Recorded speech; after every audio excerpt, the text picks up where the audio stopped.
ಆತ್ಮೀಯ ಬಂಧುಗಳೇ, ಶ್ರೀಮದ್ ಭಾಗವತಂ ಕಂದ 3 ಭಾಗ 1 ಅಧ್ಯಾಯ 9 ಸೃಜನ ಶಕ್ತಿಗಾಗಿ ಬ್ರಹ್ಮನ ಪ್ರಾರ್ಥನೆ. ಇದರಿಂದ ಇವತ್ತು ಮೊದಲನೇ ಶ್ಲೋಕವನ್ನ ತಿಳ್ಕೊಳ್ಳೋಣ. ಶ್ಲೋಕ 1. ಬ್ರಹ್ಮೋವಾಚ ಜ್ಞಾತೋಸಿ ಮೇದ್ಯ ಸುಚಿರಾನ್ನನು ದೇಹಭಾಜಾಂ ನ ಜ್ಞಾಯತೆ ಭಗವತೋ ಗತಿರಿತ್ಯವದ್ಯಂ ನಾನ್ಯತ್ವದಸ್ತಿ ಭಗವನ್ನಪಿ ತನ್ನ ಶುದ್ಧಂ ಮಾಯಾ ಗುಣ ವ್ಯತಿಕರಾಧ್ಯ ದುರುರ್ವಿಭಾಸಿ. ಅನುವಾದ: ಬ್ರಹ್ಮನು ಹೀಗೆಂದನು, ಎಲೈ ನನ್ನ ಪ್ರಭುವೇ, ಎಷ್ಟೆಷ್ಟೋ ವರ್ಷಗಳ ತಪಸ್ಸಿನ ಬಳಿಕ ಇಂದು ನಾನು ನಿನ್ನ ವಿಷಯವಾಗಿ ತಿಳಿದುಕೊಂಡಿದ್ದೇನೆ. ನಿನ್ನ ವ್ಯಕ್ತಿತ್ವವನ್ನು ತಿಳಿಯಲು ಸಾಧ್ಯವಾಗದ ದೇಹಧಾರಿ ಜೀವಿಗಳು ಅದೆಷ್ಟು ದುರ್ದೈವಿಗಳೋ. ನನ್ನ ಪ್ರಭುವೇ, ನಿನಗಿಂತ ಮೀರಿದ ಪರಮ ವಸ್ತುವಿಲ್ಲದುದರಿಂದ ನೀನೋರ್ವನೇ ಜ್ಞೇಯ ವಸ್ತುವಾಗಿರುತ್ತಿ. ಒಂದು ವೇಳೆ ನಿನಗಿಂತ ಹೆಚ್ಚಿನ ಪರವಸ್ತು ಇದೆಯೆಂದು ಊಹಿಸಿಕೊಂಡಲ್ಲಿ ಅದು ಪರತರ ವಸ್ತುವಲ್ಲ. ನೀನು ಜಡತ್ವದ ಸೃಜನಶೀಲ ಶಕ್ತಿಯನ್ನು ಪ್ರದರ್ಶಿಸುತ್ತಿರುವ ಪರಮ ಪ್ರಭುವಾಗಿರುವೆ. ಇದು ಶ್ಲೋಕ ಮತ್ತೆ ಅದರ ಅನುವಾದ. ಈಗ ಭಾವಾರ್ಥದ ಮೂಲಕ ಇದರ ಅರ್ಥವನ್ನ ತಿಳ್ಕೊಳ್ಳೋದಕ್ಕೆ ಪ್ರಯತ್ನ ಮಾಡೋಣ. ಇಲ್ಲಿ ಬ್ರಹ್ಮ ಈಗ ಪ್ರಾರ್ಥನೆಯನ್ನ ಮಾಡ್ಕೊಳ್ತಾ ಇದ್ದಾನೆ. ಬ್ರಹ್ಮ ಏನ್ ಹೇಳ್ತಾನೆ? ಭಗವಂತನಿಗೆ ಹೇಳ್ತಾ ಇದ್ದಾನೆ, ಎಷ್ಟೋ ವರ್ಷಗಳ ತಪಸ್ಸಿನ ನಂತರ ಇವತ್ತು ನಾನು ನಿನ್ನ ವಿಷಯವಾಗಿ ತಿಳ್ಕೊಂಡಿದ್ದೀನಿ. 1-2 ದಿವಸ 1-2 ತಿಂಗಳು ಮಾಡಿದ ತಕ್ಷಣ ನಮಗೆ ಭಗವಂತ ಏನು ಅಂತ ಅರ್ಥ ಆಗ್ಬಿಡುತ್ತೆ ಅಂತ ನಾವು ತಪ್ಪಾಗಿ ಕಲ್ಪನೆ ಮಾಡ್ಕೊಂಡಿದೀವಿ. ಇಲ್ಲಿ ಬ್ರಹ್ಮನೇ ಎಷ್ಟೋ ವರ್ಷಗಳ ಕಾಲ ತಪಸ್ ಮಾಡಿದ್ಮೇಲೆ, ಅದು ಆ ಬ್ರಹ್ಮನ ಒಂದು ಪೀರಿಯಡ್ ಇದೆಯಲ್ಲ, ಅಂದ್ರೆ ಅವನ ವರ್ಷದ ಲೆಕ್ಕಾಚಾರಗಳಿದೆಯಲ್ಲ, ಅದು ನಮಗಿಂತ ಎಷ್ಟೋ ಯುಗಗಳಷ್ಟು ದೊಡ್ಡದಾಗಿರತ್ತೆ ಒಂದೊಂದು ವರ್ಷ. ಅಂತ ಎಷ್ಟೋ ವರ್ಷಗಳು ತಪಸ್ ಮಾಡಿದ ಮೇಲೆ ನಾನು ಇವತ್ತು ನಿನ್ನ ವಿಷಯವಾಗಿ ತಿಳ್ಕೊಂಡಿದ್ದೀನಿ. ನಿನ್ನ ವ್ಯಕ್ತಿತ್ವವನ್ನು ತಿಳ್ಕೊಳ್ಳೋದಕ್ಕೆ ಸಾಧ್ಯವಾಗದೇ ಇರುವಂತಹ ದೇಹಧಾರಿ ಜೀವಿಗಳದೆಷ್ಟು ದುರ್ದೈವಿಗಳು. ಅಂದ್ರೆ ಇಲ್ಲಿ ಬ್ರಹ್ಮ ತನ್ನನ್ನ ತಾನು ಎಷ್ಟು ಶ್ರೇಷ್ಠ ಅಂತ ಅನ್ಕೊಳ್ತಾ ಇದ್ದಾನೆ. ಯಾಕೆ ಅಂತಂದ್ರೆ, ನಿನ್ನ ಬಗ್ಗೆ ನಾನು ಇವಾಗ್ಲಾದ್ರೂ ಸ್ವಲ್ಪ ಆದ್ರೂ ತಿಳ್ಕೊಳಕ್ಕಾಯ್ತು, ಆದ್ರೆ ನಿನ್ನನ್ನ ತಿಳ್ಕೊಳಕ್ ಆಗದೆ ಇರುವಂತ ದೇಹದಾರಿಗಳು ಎಷ್ಟೋ ಜೀವಿಗಳಿದಾರಲ್ಲ, ಅವರೆಲ್ಲ ಎಷ್ಟು ದುರ್ದೈವಿಗಳು, ಅದೃಷ್ಟನೇ ಮಾಡಿಲ್ಲ ಅಂತನ್ಬಿಟ್ಟು. ಈಗ ನಮಗೇನ್ ಅನ್ಸತ್ ಹೇಳಿ? ನಮಗಿಂತ ಕೆಳಮಟ್ಟದಲ್ಲಿರೋರು ಅಂದ್ರೆ ಅರ್ಥ ಏನು? ಆಧ್ಯಾತ್ಮಿಕ ವಿಚಾರನೇ ಗೊತ್ತಿಲ್ಲದೆ ಇರೋರು, ಭಾಗವತ ಅನ್ನೋದು ಒಂದಿದೆ ಅನ್ನೋದು ಗೊತ್ತಿರೋದಿಲ್ಲ ಕೆಲವರಿಗೆ. ಅಂಥವ್ರು ನೋಡಿದಾಗ ನಮಗೆ ಅಯ್ಯೋ, ಇವ್ರು ಎಷ್ಟು ಅಭಾಗ್ಯರಪ್ಪ, ಇವರಿಗೆ ಭಾಗವತ ಏನು ಅಂತಾನೂ ಗೊತ್ತಿಲ್ಲ, ದುರದೃಷ್ಟ ಮಾಡಿರೋರು ಇವರು.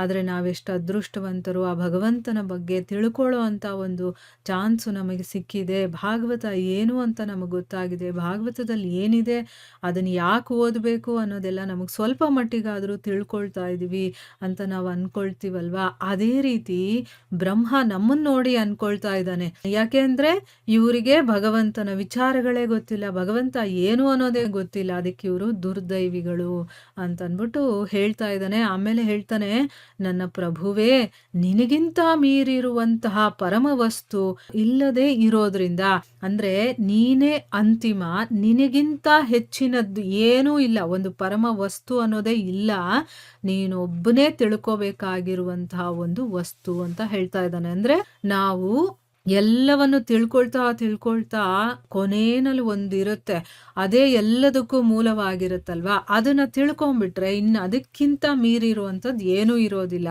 ಅಂಥ ಒಂದು ಪರಮ ಜ್ಞೇಯ ವಸ್ತು ನೀನೊಬ್ಬನೇ ಆಗಿದೆಯಾ ಅಂತ ಅಂದ್ಬಿಟ್ಟು ಹೇಳ್ತಾ ಇದ್ದಾನೆ. ಒಂದು ವೇಳೆ ನಿನಗಿಂತ ಹೆಚ್ಚಿನ ಒಂದು ಪರವಸ್ತು ಇದೆ ಅಂತ ಊಹಿಸ್ಕೊಂಡ್ರೆ ಅದು ಪರತರ ವಸ್ತು ಅಲ್ಲ. ಅಂದ್ರೆ ಊಹಿಸ್ಕೊಳ್ಳೋರು ಏನು ಬೇಕಾದರೂ ಊಹಿಸ್ಕೊಳ್ಬೋದಲ್ವಾ. ನಿಜ ಅನ್ನೋದು ಏನು ಅಂದರೆ ಭಗವಂತನೇ ಪರಮ, ಅದಾದ್ಮೇಲೆ ಇನ್ನೇನೂ ಇಲ್ಲ. ಆದರೆ ಊಹಿಸ್ಕೊಳ್ಳೋರಿಗೆ ಇನ್ನೂ ಬೇಕಾದಷ್ಟು ಊಹಿಸ್ಕೊಳ್ಬೋದು, ಆದರೆ ಅವ್ರು ಏನೇ ಊಹಿಸ್ಕೊಂಡ್ರು ಕೂಡ ಅದು ನಿಜವಾಗ್ಲೂ ಪರತರ ವಸ್ತು ಅಲ್ಲ. ನೀನು ಜಡತ್ವದ ಸೃಜನಶೀಲ ಶಕ್ತಿಯನ್ನ, ಅಂದರೆ ಈ ಜಡವನ್ನ ಸೃಷ್ಟಿ ಮಾಡುವಂತಹ ಒಂದು ಸೃಜನಶೀಲ ಶಕ್ತಿಯನ್ನ ಪ್ರದರ್ಶಿಸ್ತಾ ಇರುವಂತಹ ಪರಮ ಪ್ರಭುವಾಗಿದೆಯಾ. ಅಂದ್ರೆ ನಾವ್ ಏನೇನೆಲ್ಲ ಜಡಚೇತನಗಳನ್ನ ಇಲ್ಲಿ ನೋಡ್ತಾ ಇದೀವೋ, ಎಕ್ಸಾಂಪಲ್ಗೆ ಈಗ ಒಂದು ಮರವನ್ನ ತಗೊಂಡಾಗ ಆ ಮರನು ಇನ್ನೊಂದು ಮರವನ್ನ ಸೃಷ್ಟಿ ಮಾಡುತ್ತೆ. ಒಬ್ಬ ದೇಹಧಾರಿ ಮನುಷ್ಯ ಇನ್ನೊಂದು ದೇಹವನ್ನ ಸೃಷ್ಟಿ ಮಾಡ್ತಾನೆ, ಒಬ್ಬ ಜೀವಿ ಇನ್ನೊಂದು ಜೀವಿಯನ್ನ, ಒಂದು ಪ್ರಾಣಿ ಇನ್ನೊಂದು ಪ್ರಾಣಿಯನ್ನ. ಅಂದ್ರೆ ಈ ಜಡತ್ವದಲ್ಲಿ ಒಂದು ಸೃಜನಶೀಲತೆಯನ್ನ, ಆ ಒಂದು ಶಕ್ತಿಯನ್ನ ಕೊಡ್ತಾ ಇರುವಂತವನು, ಆ ಶಕ್ತಿ ಎಲ್ಲರಿಗೂ ಕಾಣಿಸೋ ಹಾಗೆ ಪ್ರದರ್ಶನವನ್ನ ಮಾಡ್ತಾ ಇರುವಂತಹ ಪರಮಪ್ರಭುವಾಗಿದೆಯಾ. ನಿಜವಾಗ್ಲೂ ಎಷ್ಟು ರೋಚಕವಾಗಿರತ್ತಲ್ವಾ ಈ ಜಗತ್ತನ್ನ ನೋಡಿದಾಗ, ಹೇಗೆ ಸೃಷ್ಟಿಯಾಗ್ತಾ ಇದೆ ತಂತಾನಾಗಿ. ಏಕೆ? ಆ ಶಕ್ತಿ ಅದರಲ್ಲಿ ಇರೋದ್ರಿಂದ, ಆ ಭಗವಂತ ಆ ಶಕ್ತಿಯನ್ನ ಅಲ್ಲಿ ಪ್ರದರ್ಶನ ಮಾಡ್ತಾ ಇರೋದ್ರಿಂದ ಇದೆಲ್ಲ ನಡೀತಾ ಇರೋದು. ಅದಕ್ಕೋಸ್ಕರ ಇದನ್ನೆಲ್ಲ ಪ್ರದರ್ಶನ ಮಾಡ್ತಾ ಇರುವಂತಹ ಪರಮಪ್ರಭು ನೀನು ಅಂತಂದ್ಬಿಟ್ಟು ಇಲ್ಲಿ ಬ್ರಹ್ಮ ಹೇಳ್ತಾ ಇದ್ದಾನೆ. ಈಗ ಭಾವಾರ್ಥದಲ್ಲಿ ಗುರುಗಳೇನು ಹೇಳಿದ್ದಾರೆ ಅಂತ ತಿಳ್ಕೊಳ್ಳೋಣ.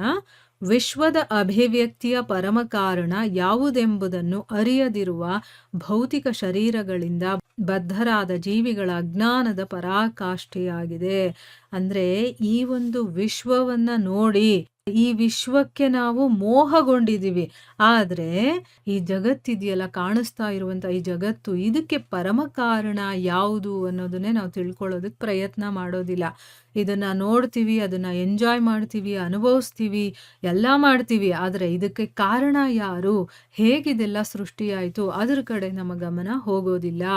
ಯಾಕೆ ಹೇಳಿ? ಈ ಭೌತಿಕ ಶರೀರದಿಂದ ನಾವು ಬದ್ಧರಾಗಿರುವಂತಹ ಕಾರಣದಿಂದ, ಅಜ್ಞಾನ ಅನ್ನೋದು ನಮಗೆ ಆವರಿಸಿರೋದ್ರಿಂದ ನಮಗೆ ಅದ್ರ ಬಗ್ಗೆ ಚಿಂತನೆ ಮಾಡುವಂತ ಒಂದು ಮನಸ್ಥಿತಿನಲ್ಲೇ ನಾವಿಲ್ಲ. ನಾವೇನು ಅಂತಂದ್ರೆ ನೋಡಿದ ತಕ್ಷಣ ಅದಕ್ಕೆ ಬೆರಗಾಗಿ ನಾನು ಯಾರು ಏನು ಅನ್ನೋದನ್ನ ಮರೆತು ಅದನ್ನ ಅನುಭವಿಸೋದಕ್ಕೆ ನಾವು ಇಷ್ಟಪಡ್ತೀವಿ ಹೊರತು, ಆದ್ರೆ ಇದೆಲ್ಲ ಹೇಗಾಯ್ತು, ಯಾರು ಇದಕ್ಕೆ ಕಾರಣ ಅನ್ನೋದ್ರ ಬಗ್ಗೆ ನಾವು, ಅಂದ್ರೆ ಆ ಪರಮ ಕಾರಣ ಅನ್ನೋದು ಒಂದಿದೆಯಲ್ಲ, ಅದರ ಬಗ್ಗೆನೇ ನಾವು ಗಮನ ಹರಿಸೋದಿಲ್ಲ. ಯಾಕೆ? ಅಜ್ಞಾನ ಕವಿದಿರುವಂತ ಕಾರಣದಿಂದ. ಪರಮ ಕಾರಣದ ಬಗ್ಗೆ ಬೇರೆ ಬೇರೆ ಜನರು ಬೇರೆ ಬೇರೆ ಅಭಿಪ್ರಾಯಗಳನ್ನ ಹೊಂದಿರುತ್ತಾರೆ. ಅವುಗಳಲ್ಲಿ ಯಾವುದೊಂದು ಆಧಾರಯುಕ್ತವಾದುದಲ್ಲ. ಪರಮ ಕಾರಣನು ವಿಷ್ಣು ಮಾತ್ರವೇ ಆಗಿರುತ್ತಾನೆ. ನಡುವೆ ಬರುವ ಅಡಚಣೆಯು ಭಗವಂತನ ಮಾಯಾಶಕ್ತಿ ಆಗಿರುತ್ತದೆ. ಅಂದ್ರೆ ಇಲ್ಲಿ ಪರಮ ಕಾರಣ ಯಾರು ಅನ್ನೋದ್ರ ಬಗ್ಗೆ ಒಬ್ಬೊಬ್ರು ಒಂದೊಂದು ರೀತಿ ಮಾತಾಡ್ತಾರೆ. ಮತ್ತು ಅವ್ರವ್ರಿಗೆ ಅವ್ರವ್ರ ಅಭಿಪ್ರಾಯಗಳು ಏನೋ ಅದೇ ಸರಿ ಅಂತ ಅನ್ನಿಸ್ತಿರುತ್ತಲ್ವಾ. ಆದ್ರೆ ಅದರಲ್ಲಿ ಯಾವುದ್ರಲ್ಲೂ ಕೂಡ ಆಧಾರ ಅನ್ನೋದು ಇರೋದಿಲ್ಲ. ಈಗ ನಾವು ಏನಾದ್ರೂ ಒಂದು ಮಾತಾಡಬೇಕು ಅಂತಂದ್ರೆ ಅಲ್ಲೊಂದು ಆಧಾರ ಇರಬೇಕು, ಅದಕ್ಕೆ ನಾವು ನಂಬೋ ಹಾಗೆ ನಮಗೆ ಸಾಕ್ಷಿ ಕೂಡ ಇರಬೇಕು. ಅದಕ್ಕೋಸ್ಕರ ಇಲ್ಲಿ ಹೇಳ್ತಾ ಇದ್ದಾರೆ, ಪರಮ ಕಾರಣನಾಗಿರುವಂಥವನು ವಿಷ್ಣು ಮಾತ್ರ ಆಗಿರ್ತಾನೆ. ಅದಕ್ಕೆ ಆಧಾರ, ಅದಕ್ಕೆ ಏನೇನು ಬೇಕೋ ಸಾಕ್ಷಿ ಪುರಾವೆಗಳು ಎಲ್ಲವೂ ಕೂಡ ನಮ್ಮ ಧರ್ಮಗ್ರಂಥಗಳಲ್ಲಿ ಸಿಗತ್ತೆ. ಯಾಕೆ ಅಂತಂದ್ರೆ ಧರ್ಮಗ್ರಂಥಗಳು ಸಾಮಾನ್ಯವಾದ ಒಬ್ಬ ಮನುಷ್ಯ ಬರೆದಿರುವಂಥದ್ದಲ್ಲ, ಅದು ಭಗವಂತನಿಂದ ಸ್ವಯಂ ಬಂದಿರುವಂಥದ್ರಿಂದ ಅದನ್ನು ಅಪೌರುಷೇಯ ಧರ್ಮಗ್ರಂಥಗಳು ಅಂತ ಕರೀತಾರೆ. ಅದರ ಪ್ರಕಾರ ಏನು ಅಂತಂದ್ರೆ ಪರಮ ಕಾರಣ ವಿಷ್ಣು ಮಾತ್ರ ಆಗಿರ್ತಾನೆ. ಅದರ ಮಧ್ಯದಲ್ಲಿ ಬರುತ್ತಲ್ಲ, ಈಗ ನಮಗೆಲ್ಲ ನಾವು ಭಗವಂತನನ್ನ ತಿಳ್ಕೊಳ್ಳೋದಕ್ಕೆ ನಮ್ಮ ಮನಸ್ಸು ಬರೋದಿಲ್ಲ. ಅಂದ್ರೆ ಏನು? ನಾನು ಮತ್ತೆ ಭಗವಂತನ ಮಧ್ಯೆ ಅಡಚಣೆಯಾಗಿರೋದು ಯಾವುದು ಅಂತಂದ್ರೆ ಮಾಯಾಶಕ್ತಿ. ಹಾಗಾದ್ರೆ ನಾವು ಹೇಗೆ ಅರ್ಥ ಮಾಡ್ಕೊಳ್ಳೋದು, ಯಾವಾಗ ನಮಗೆ ಬರುತ್ತೆ ಅಂತಂದ್ರೆ ಯಾವಾಗ ನಾವು ಆ ಮಾಯಾಶಕ್ತಿಯನ್ನ ಮೀರಿ ಹೋಗ್ತೀವೋ, ಅಂದ್ರೆ ನನ್ನ ಮನಸ್ಸಲ್ಲೂ ಕೂಡ ನಾನು ಅದನ್ನ ಮಾಡಬೇಕು ಅನ್ನುವಂತ ಒಂದು ಮನಸ್ಥಿತಿಗೆ ನಾವು ಬರ್ಬೇಕು. ಅದು ಹೇಗಾಗುತ್ತೆ ಅಂತಂದ್ರೆ ಶುದ್ಧ ಭಕ್ತರ ಸಹವಾಸ, ಯಾವುದಾದ್ರೂ ಧರ್ಮಗ್ರಂಥಗಳ ಸಹವಾಸ, ಒಂದು ಸತ್ಸಂಗದ ಸಹವಾಸ ನಮಗ್ ಸಿಕ್ಕಾಗ ಆ ಕಡೆಗೆ ನಮ್ಮ ಗಮನ ಹೋಗುತ್ತೆ. ಈಗ ನಮಗಿರುವಂತ ಒಂದು ಆಸಕ್ತಿ ಯಾವುದರಲ್ಲಿ ಅಂತಂದ್ರೆ ಐಹಿಕ ಪ್ರಪಂಚದಲ್ಲಿರುವಂತ ಜನಗಳ ಜೊತೆನೇ ಇರ್ತೀವಿ ನಾವು. ಅದರಲ್ಲೇ ನಮಗೆ ಆಸಕ್ತಿ ಇರೋದ್ರಿಂದ ನಮಗೆ ಅದೇ ವಿಷಯಗಳೇ ಇಷ್ಟ ಆಗತ್ತೆ. ಯಾವಾಗ ನಾವು ಆ ಒಂದು ಜನರ ಸಂಪರ್ಕವನ್ನ ಬಿಟ್ಟು ಆಧ್ಯಾತ್ಮಿಕದಲ್ಲಿ ಯಾರಿರ್ತಾರೋ ಅಂಥವರ ಸಂಪರ್ಕಕ್ಕೆ ನಾವು ಬಂದಾಗ ನಮಗೆ ಅದರಲ್ಲಿ ಒಲವು ಬರೋದಕ್ಕೆ ಶುರುವಾಗುತ್ತೆ. ಆಗ ನಮಗೆ ಗೊತ್ತಾಗುತ್ತೆ ಯಾರು ಇದನ್ನೆಲ್ಲ ಮಾಡ್ತಿರೋದು. ಹೌದು, ಇದೆಲ್ಲ ಇಷ್ಟು ಚೆನ್ನಾಗಿ ತಂತಾನಾಗೆ ಸೃಷ್ಟಿ ಆಗ್ತಾ ಇದೆ ಅಂತಂದ್ರೆ ಇದಕ್ಕೆ ಕಾರಣ ಯಾರು. ಆಗ ನಮಗೆ ವಿಷ್ಣು ಅನ್ನೋದು ಗೊತ್ತಾಗುತ್ತೆ. ಆದ್ರೆ ಇಷ್ಟು ದಿವಸ ನಮ್ಮ ಮತ್ತೆ ಭಗವಂತನ ವಿಚಾರದ ನಡುವೆ ಯಾರಿದ್ರು ಅಂತಂದ್ರೆ ಅದು ಭಗವಂತನ ಮಾಯಾಶಕ್ತಿ ಆಗಿರುತ್ತೆ. ಭೌತಿಕ ಜಗತ್ತಿನಲ್ಲಿ ಅನೇಕ ವಿಸ್ಮಯಗಳ ಭ್ರಾಮಕ ಸಂಗತಿಗಳನ್ನು ಉಂಟು ಮಾಡಲು ಭಗವಂತನು ತನ್ನ ಆಶ್ಚರ್ಯಕರವಾದ ಭೌತಿಕ ಶಕ್ತಿಯನ್ನು ನಿಯಮಿಸಿಕೊಂಡಿರುತ್ತಾನೆ ಮತ್ತು ಬದ್ಧಾತ್ಮರು ಅದೇ ಶಕ್ತಿಯಿಂದ ಮೋಹಿತರಾಗಿ ಪರಮ ಕಾರಣವನ್ನು ತಿಳಿಯಲು ಅಸಮರ್ಥರಾಗಿದ್ದಾರೆ. ಆದುದರಿಂದ ಅತ್ಯಂತ ಧೀರ ವಿಜ್ಞಾನಿಗಳು ಮತ್ತು ದಾರ್ಶನಿಕರನ್ನು ವಿಸ್ಮಯಕಾರರೆಂದು ಸ್ವೀಕರಿಸಲಾಗುವುದಿಲ್ಲ. ಅವರು ವಿಸ್ಮಯಕಾರರಂತೆ ಏಕೆ ಕಾಣಿಸುತ್ತಿರುವರೆಂದರೆ ಅವರು ಭಗವಂತನ ಮಾಯಾಶಕ್ತಿಯ ಕೈಯಲ್ಲಿ ಇರತಕ್ಕ ಕೇವಲ ಉಪಕರಣಗಳಾಗಿರುತ್ತಾರೆ. ಮಾಯೆಗೆ ಒಳಗಾಗಿ ಜನಸಾಮಾನ್ಯರು ಪರಮ ಪ್ರಭುವಿನ ಇರುವಿಕೆಯನ್ನೇ ನಿರಾಕರಿಸುವರು ಮತ್ತು ಮಾಯಾಶಕ್ತಿಯ ಮೂರ್ಖ ಸೃಷ್ಟಿಗಳನ್ನು ಪರಮವಾದುದೆಂದು ಭಾವಿಸುವರು.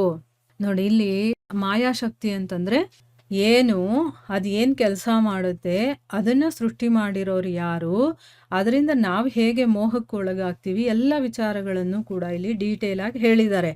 ಈಗ ಭಗವಂತ ಏನ್ ಮಾಡ್ತಾನೆ, ಈ ಭೌತಿಕ ಸೃಷ್ಟಿಯನ್ನ ಸೃಷ್ಟಿ ಮಾಡಿದಾನಲ್ವಾ, ಇಲ್ಲಿ ಬೇಕಾದಷ್ಟು ವಿಸ್ಮಯಕಾರಿ, ನಮಗೆ ಆಶ್ಚರ್ಯ ಆಗ್ಬೇಕು ಮತ್ತೆ ಭ್ರಮೆಗೆ ನಾವು ಒಳಗಾಗಬೇಕು ಅಂಥ ಒಂದು ಸಂಗತಿಗಳನ್ನೆಲ್ಲ ಸೃಷ್ಟಿ ಮಾಡೋದಕ್ಕೋಸ್ಕರ ಏನ್ ಮಾಡ್ತಾನೆ, ತನ್ನ ಆಶ್ಚರ್ಯಕವಾದಂತಹ ಒಂದು ಭೌತಿಕ ಶಕ್ತಿಯನ್ನ ಅವನು ನಿಯಮಿಸ್ಕೊಂಡಿದ್ದಾನೆ, ಒಂದು ಅಪಾಯಿಂಟ್ಮೆಂಟ್ ಮಾಡ್ಕೊಂಡಿದ್ದಾನೆ. ಭೌತಿಕ ಶಕ್ತಿ ಅನ್ನೋದನ್ನ ಅದೇನ್ ಮಾಡುತ್ತೆ ಅಂತಂದ್ರೆ ಭ್ರಮೆಗೆ ಒಳಗಾಗ್ಸುತ್ತೆ. ಆಮೇಲೆ ನಾವು ನೋಡೋದಕ್ಕೆ ನಮಗೆ ಆಶ್ಚರ್ಯ ಆಗ್ಬೇಕು, ವಿಸ್ಮಯ ಆಗಬೇಕು ಅಂಥ ಒಂದು ವಿಚಾರಗಳನ್ನ, ಸಂಗತಿಗಳನ್ನ ಸೃಷ್ಟಿ ಮಾಡುವಂತ ಕೆಲಸವನ್ನ ಆ ಭೌತಿಕ ಶಕ್ತಿ ಮಾಡುತ್ತೆ. ನಮ್ಮನ್ನ ಭ್ರಮೆಗೆ ಒಳಪಡಿಸ್ಬೇಕು, ಆ ರೀತಿ ಮಾಡುವಂತ ಕೆಲಸಗಳನ್ನ ಆ ಭೌತಿಕ ಶಕ್ತಿ ಮಾಡುತ್ತೆ. ಅದೇ ಶಕ್ತಿಯಿಂದಾನೇ ಬದ್ಧಾತ್ಮರೆಲ್ಲರೂ ಕೂಡ ಮೋಹಿತರಾಗಿ ಆ ಪರಮ ಕಾರಣವನ್ನ ತಿಳ್ಕೊಳ್ಳೋದಕ್ಕೆ, ಅಂದ್ರೆ ಈಗ ಮಧ್ಯದಲ್ಲಿ ಭ್ರಮೆ ಇರೋದ್ರಿಂದ ನಾವು ಈ ಒಂದು ಜಗತ್ತನ್ನೇ ಸತ್ಯ ಅಥವಾ ಇದೇ ಶ್ರೇಷ್ಠ ಅಂತ ತಿಳ್ಕೊಂಡಿರೋದ್ರಿಂದ ಆ ಪರಮ ಕಾರಣ ಯಾರು ಏನು ಅನ್ನೋದನ್ನ ತಿಳ್ಕೊಳ್ಳೋದಕ್ಕೆ ನಾವು ಅಸಮರ್ಥರಾಗಿದ್ದೀವಿ. ಯಾಕೆ ಅಂತಂದ್ರೆ ನಾವಿಲ್ಲಿ ಈ ಒಂದು ಪ್ರಪಂಚದಲ್ಲಿ ಏನಾಗ್ತಾ ಇದೆಯೋ, ನಮ್ಮ ಕಣ್ಮುಂದೆ ಏನು ವಿಚಿತ್ರಗಳು ಕಾಣಿಸ್ತಾ ಇದೆಯೋ ಅದರಲ್ಲೇ ನಮ್ಮ ಮನಸ್ಸು ತೊಡಗು ಹೋಗಿದೆ ಹೊರತು ಅದನ್ನೆಲ್ಲ ಮಾಡ್ತಿರೋನು ಯಾರು ಅಥವಾ ಅದರ ಒಂದು ಪರಮ ಕಾರಣ ಯಾವುದು ಅದರ ಬಗ್ಗೆ ನಾವು ತಲೆ ಕೆಡಿಸ್ಕೊಳಕ್ ಹೋಗಲ್ಲ. ಅಂದ್ರೆ ನಮ್ಗೆ ಅದ್ರ ಬಗ್ಗೆ ಗೊತ್ತೇ ಆಗೋದಿಲ್ಲ. ಯಾಕೆ, ಅಷ್ಟು ಭ್ರಮೆಗೆ ನಾವು ಒಳಗಾಗಿರ್ತೀವಿ. ಅದಕ್ಕೋಸ್ಕರನೇ ನಾವು ಪರಮ ಕಾರಣ ಯಾವುದು ಅಂತ ತಿಳ್ಕೊಳ್ಳೋದಕ್ಕೆ ಅಸಮರ್ಥರಾಗಿರ್ತೀವಿ. ಈಗ ಗೊತ್ತಾಯ್ತಾ, ಈ ಮಾಯಾಶಕ್ತಿ ಕೂಡ ಭಗವಂತನೇ ನಿಯಮಿಸ್ಕೊಂಡಿರುವಂತ ಒಂದು ಶಕ್ತಿ. ಅದರಿಂದ ನಮ್ಮನ್ನೆಲ್ಲ ಆಶ್ಚರ್ಯ, ವಿಸ್ಮಯ, ಚಕಿತರನ್ನಾಗಿ ಮಾಡೋದಕ್ಕೆ ಮತ್ತೆ ನಮ್ಮ ಮುಂದೆ ಭ್ರಮೆಯನ್ನ ಉಂಟು ಮಾಡೋದಕ್ಕೋಸ್ಕರನೇ ಈ ಮಾಯಾಶಕ್ತಿಯನ್ನ ಭಗವಂತ ಇಟ್ಕೊಂಡಿದ್ದಾನೆ. ಆದ್ರೆ ಬದ್ಧಾತ್ಮ ಏನ್ ಮಾಡ್ತಾನೆ, ಆ ಶಕ್ತಿಯಿಂದ ಮೋಹಿತನಾಗಿ ಅವನು ಕೂಡ ಭಗವಂತ ಅಂದ್ರೆ ಪರಮ ಕಾರಣ ಯಾರು ಅಂತ ತಿಳ್ಕೊಳ್ಳೋದಕ್ಕೆ ಅಸಮರ್ಥನಾಗಿರ್ತಾನೆ. ಅದಕ್ಕೋಸ್ಕರನೇ ಇವಾಗ ನಮಗೊಂದು ವಿಷಯ ಗೊತ್ತಾಯ್ತು, ಏನೇ ಈ ಜಗತ್ತಲ್ಲಿ ನಡೀತಾ ಇದ್ರು ಅದಕ್ಕೆ ಕಾರಣ ಭಗವಂತ. ಅದು ವೈಜ್ಞಾನಿಕವಾಗೇ ಆಗಿರ್ಲಿ, ಆಧ್ಯಾತ್ಮಿಕವಾಗೇ ಆಗಿರ್ಲಿ, ಲೌಕಿಕವಾಗೇ ಆಗಿರ್ಲಿ, ಏನಾದ್ರೂ ಒಂದು ವಿಶೇಷ ನಡೀತಾ ಇದೆ, ವಿಚಿತ್ರವಾಗಿ ಏನಾದ್ರೂ ನಡೀತಾ ಇದೆ ಅಂದ್ರೆ ಅದಕ್ಕೆ ಭಗವಂತನೇ ಕಾರಣ ಆಗಿರ್ತಾನೆ. ಈಗ ವಿಜ್ಞಾನಿಗಳು ಏನಾದ್ರೂ ಒಂದು ಇನ್ವೆನ್ಷನ್ ಮಾಡ್ತಾರೆ ಅಥವಾ ದಾರ್ಶನಿಕರು ಏನಾದ್ರೂ ಒಂದು ವಿಚಾರವನ್ನ ಹೇಳ್ತಾರೆ, ಅದೆಲ್ಲ ನಮಗೆಲ್ಲ ವಿಸ್ಮಯ ಮತ್ತೆ ಆಶ್ಚರ್ಯಕರವಾಗಿ ಇದೆ ಅಂತಂದ್ರೆ ಅದಕ್ಕೆ ವಿಜ್ಞಾನಿಗಳು, ದಾರ್ಶನಿಕರು ಅವರನ್ನ ನಾವು ವಿಸ್ಮಯಕಾರರು ಅಂತ ನಾವು ತಿಳ್ಕೋಬಾರ್ದು. ಅವರು ಆ ರೀತಿ ಕಾಣಿಸ್ತಾ ಇರೋದಕ್ಕೆ ಕಾರಣ ಯಾರು ಅಂತಂದ್ರೆ ಭಗವಂತನ ಈ ಮಾಯಾಶಕ್ತಿ ಇದೆಯಲ್ಲ, ಆ ಶಕ್ತಿಯಿಂದ ಇವ್ರ ಮೂಲಕ ಆ ಕೆಲಸ ನಡೀತಾ ಇರೋದು. ಇವರು ಬರೀ ಒಂದು ಇನ್ಸ್ಟ್ರೂಮೆಂಟ್ ತರ ಅಲ್ಲಿ ಕೆಲಸ ಮಾಡ್ತಾ ಇದ್ದಾರೆ. ಆದ್ರೆ ನಿಜವಾಗ್ಲೂ ಆ ಕೆಲಸಗಳೆಲ್ಲ ನಡೀತಾ ಇರೋದು ಯಾರಿಂದ? ಆ ಮಾಯಾಶಕ್ತಿಯಿಂದ. ಈಗ ಅರ್ಥ ಆಗಿದೆ ಅಲ್ವಾ?